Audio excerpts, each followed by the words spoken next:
This is MetroSource Minis, the official podcast of MetroSource Magazine and home of short-form interviews with your favorite personalities from the LGBTQ world and beyond. Quick, fun, and informative. It's MetroSource on the go. Out and proud since 1990.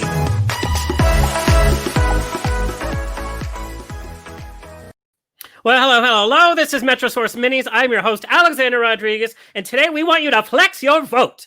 1 out of 5 members of the LGBTQ community is not registered to vote, and that is one too many. Now is not the time.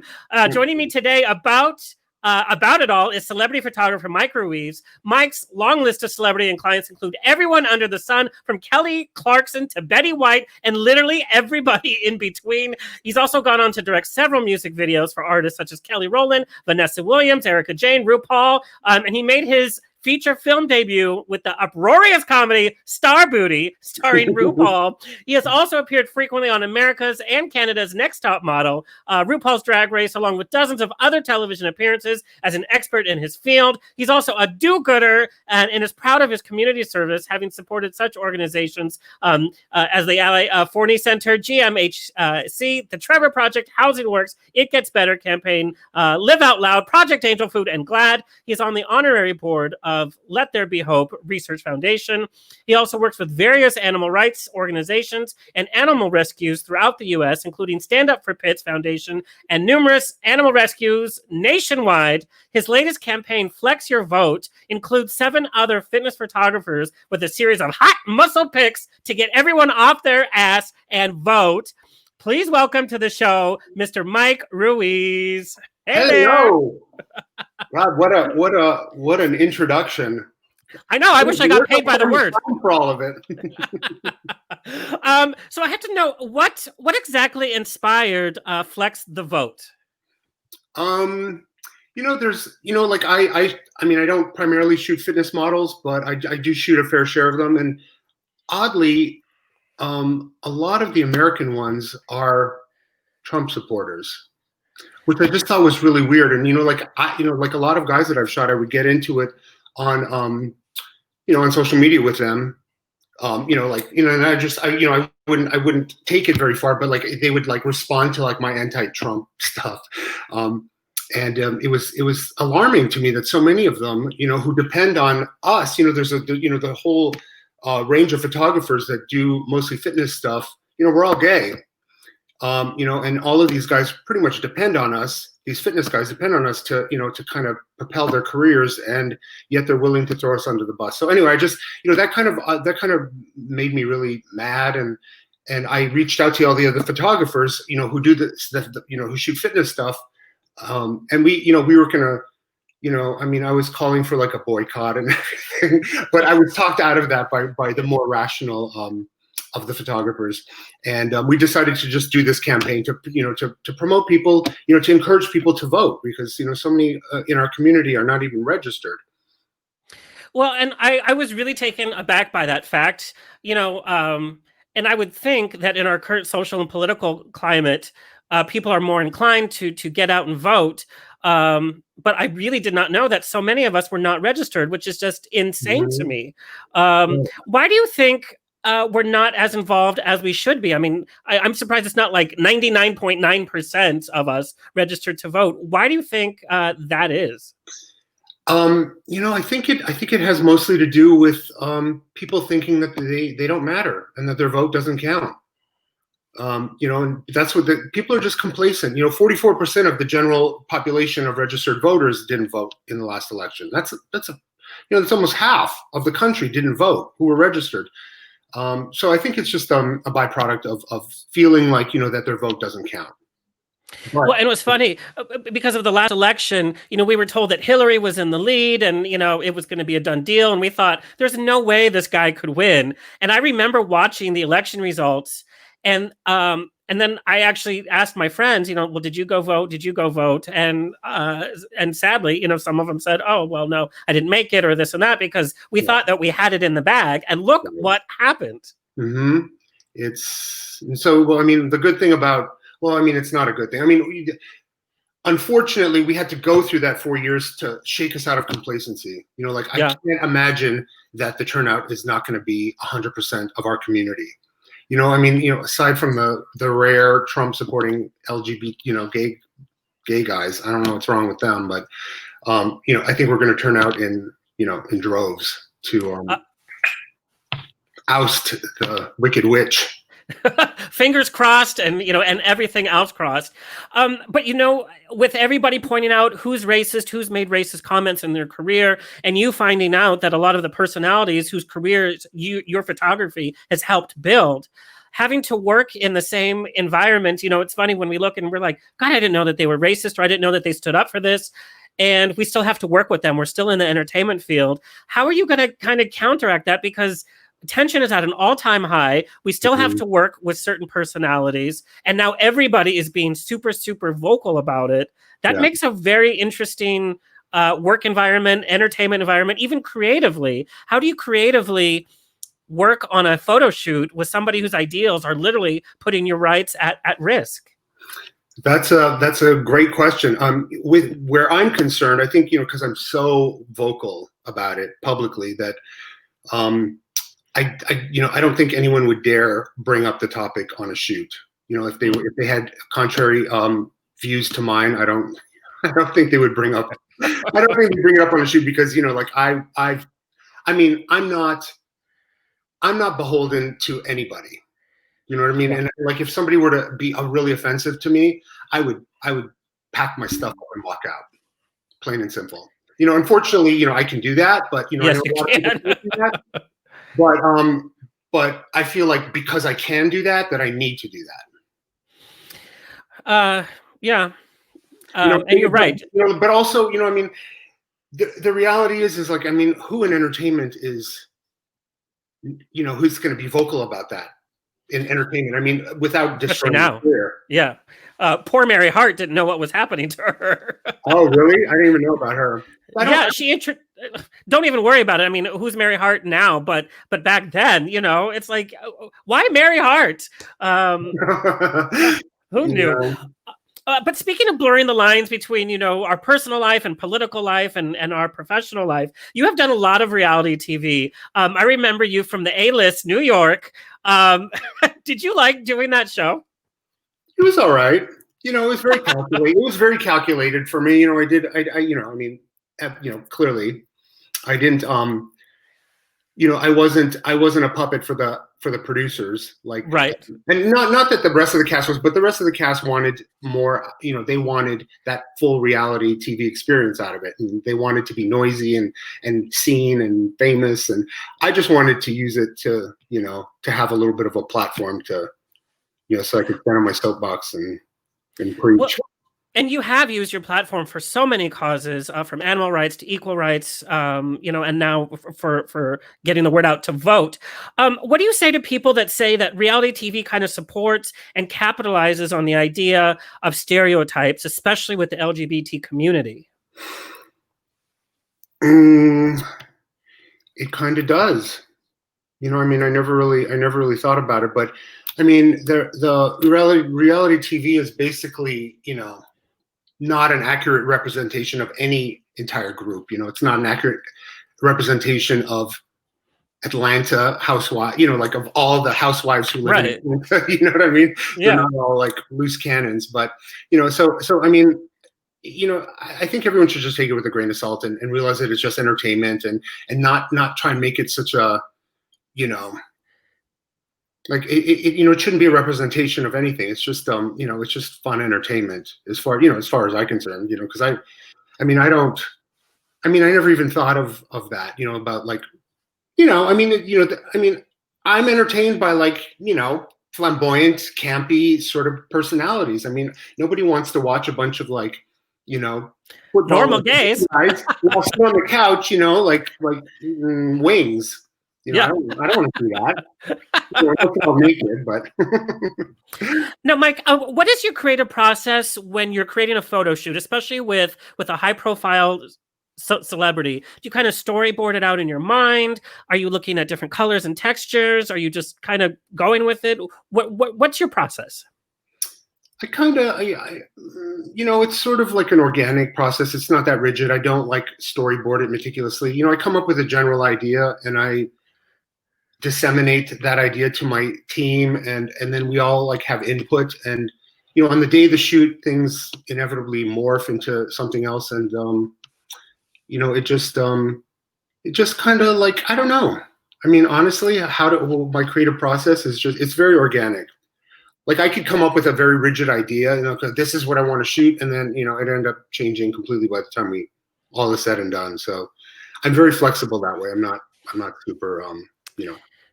Well, and you've worked with so many celebrities, and what you get out of them, I mean, you distinctly know this is a Mike Ruiz photo or a photo shoot. It has a very certain theme, and you kind of get their trust. I've seen you do all kinds of creative things with like I said, with celebrities of all different types.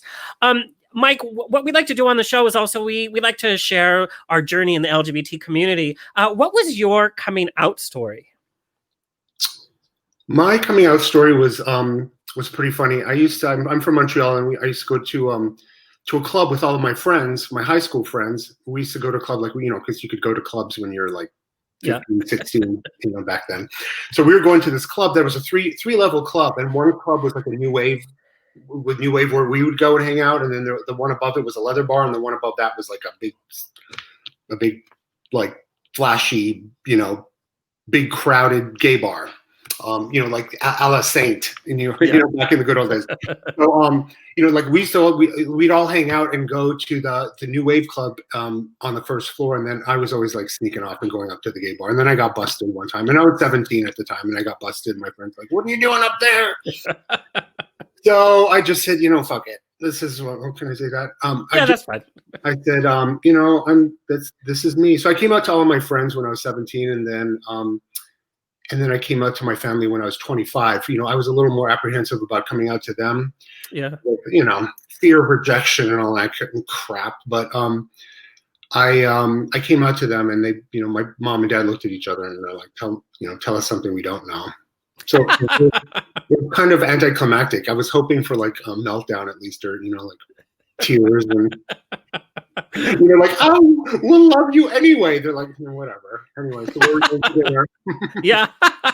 I love that, and that is a very positive experience to have. You know, this year's Pride season looks totally different. We're not going to the Prides. We're not traveling around the nation. There's a lot of digital stuff going on, but I think there's a lot of throwback to how Pride was formed, where we came from. We're being a little bit more retrospective as to our history rather than focusing on the partying aspect. But what does this Pride season mean to you differently than it has in any other year?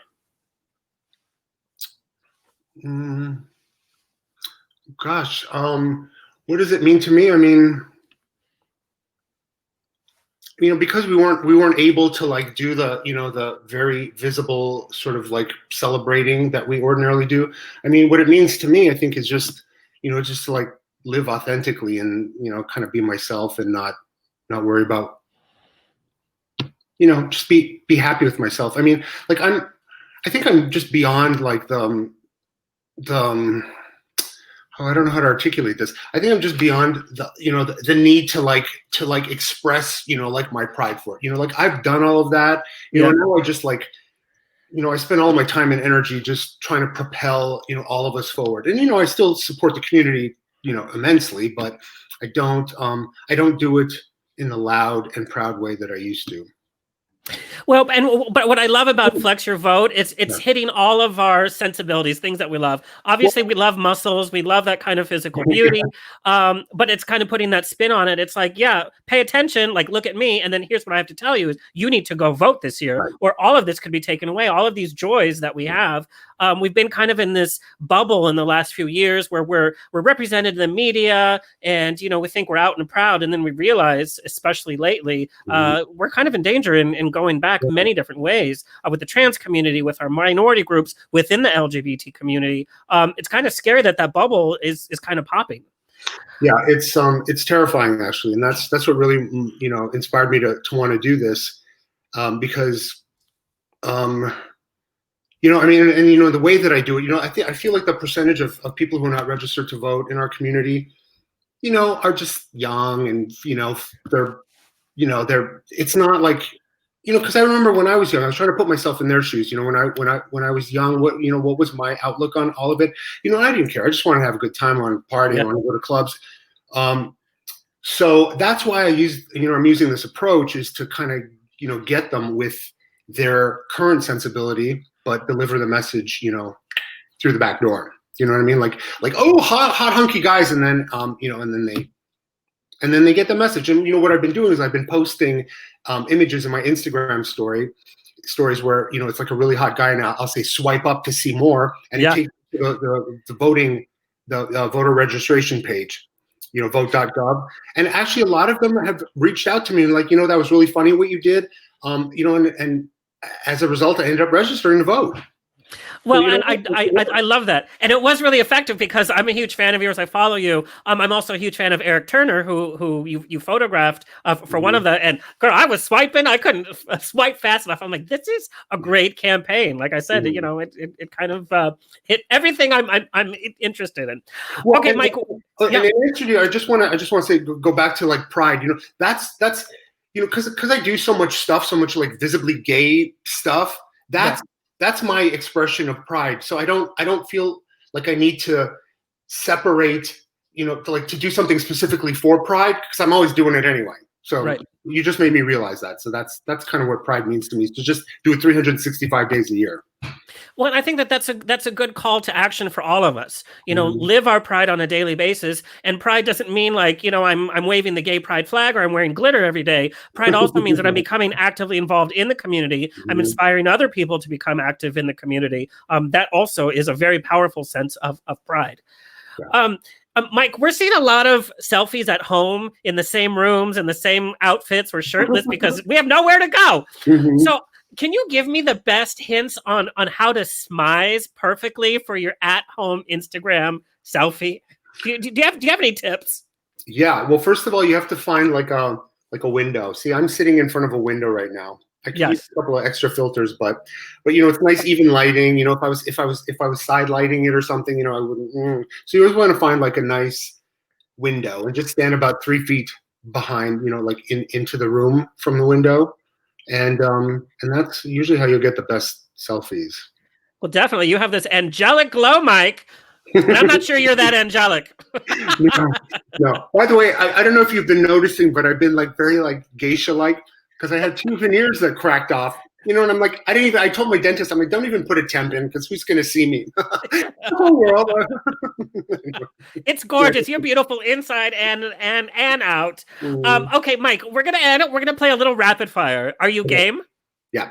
Okay, so let's go. The most awkward or worst celebrity meeting, and you've met everybody. I would have to say it was Billy Zane. It was unpleasant. Oh, poor Billy. It was like 20-something years ago. It was yeah. Well, that's when he was at his peak.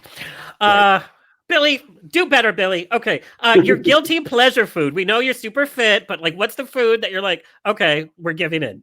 Peanut butter. Yes. I go through a whole jar of peanut butter like every 2 days. And that's just in the bedroom. Mike, what would the title of your own reality TV show be? Karen's Gone Wild? No.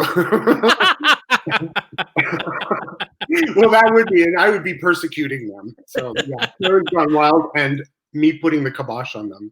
I love that. Yeah, the kibosh. Well, yeah, I got to think of a better title, but yes. Okay, something about putting the kibosh on Karen. Okay, got it. What celebrity who has passed would you have wanted to do a huge photo shoot with? It could be like old classic Hollywood. It could be, you know, recently passed, just a celebrity who's not with us. Who's not with us? Well, you know, I mean, my first thought would be Marilyn Monroe. Yes. Yeah. Because I was just looking at some old stuff of her, but I'm trying to think of somebody who passed recently. I mean, you know, I worked with Prince a few times, and I was so devastated that, you know, because I was kind of his guy, you know, at the end. And I was like so devastated that you know, the thought of never being able to work with him again, because it was just like every time I did, it was. I mean, I'd be on cloud 9 after. So I mean, yeah, Prince and Marilyn together. Yes. Oh my God, that would be awesome. Mhm. All right. Mike Ruiz for president. I'm going to vote. What is your campaign slogan? My campaign slogan is oh God, I don't know. Suggest one for me. What would you assign my campaign slogan to be? Make America hot again. Oh, that's a good one. Yeah, make America. I was gonna say make America gay again, but we already heard that a million times. Mike, tell everybody where they can find and follow you, and how can we get involved with Flex Your Vote? Well, you can go to the Flex Your Vote Instagram page, which is just at Flex Your Vote, and you can also just register to vote at vote.org. That's basically what the whole purpose of it is to drive people to register. And like I always give updates and stuff on my Instagram page, which is at Mike Ruiz 1, all spelled out, MikeRuizone. And yeah, there's always a flurry of information and creative eye candy. I'll say, and definitely, and beautiful shots too of all different types of celebrities and brands. I wonder who has the Instagram at Mike Ruiz without the 1. Does he ever message you and be like, got some gay guys in my DMs again? No, but there's a Mike Ruiz that follows me, and like we always go back and forth with each other. And he'll like I'll post a picture of me, and he'll be like, "Oh, I look so," and he'll say, "Oh, I look so good today," and then he'll post something. I'm like, "Wow, I look awesome," or like, "Way to go, me," or this little correspondence going.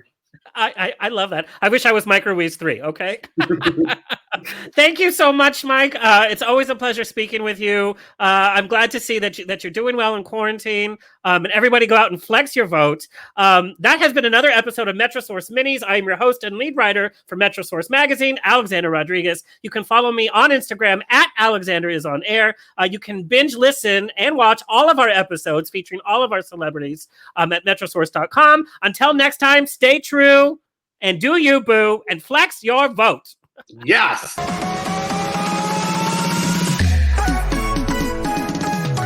That has been another MetroSource Mini. Like, share, and subscribe on your favorite podcast player, and check out the latest issue of MetroSource Magazine on newsstands or online at metrosource.com. Follow us on Facebook, Instagram at MetroSource, and on Twitter at MetroSource Mag. Until next time, stay fabulous.